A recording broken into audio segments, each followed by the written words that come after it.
Prea sfântă Fecioară, prea curată Maică născătoare de Dumnezeu, îți mulțumesc că ne ești și nouă mamă bună, iubitoare și grabnic ajutătoare.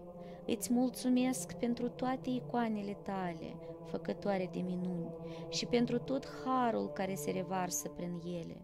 Îți mulțumesc, Măicuță, pentru toate mijlocirile tale, pentru sănătate, pentru ajutor, pentru grija ta de mamă iubitoare față de noi toți.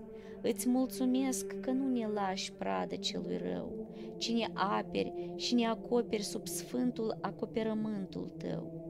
Iartă-mă, Măicuță, pentru multele mele păcate și te rog, ajută-mă să mă pocăiesc pentru toate greșelile mele din această viață. Îți mulțumesc că te rogi pentru noi și că duci rugăciunile noastre la bunul Dumnezeu, ca să ne ajute să trecem din viața aceasta la viața veșnică. Îți mulțumesc, Măicuță, că te rogi pentru întoarcerea la credință a celor din familia mea, dar și a celor care îl caută pe Dumnezeu și încă nu l-au găsit. Îți mulțumesc, Măicuță, pentru grija ta de mamă, pentru iubirea ta sfântă și pentru tot ajutorul tău. Și eu te iubesc, te preamăresc și îți mulțumesc pentru toate. Amin.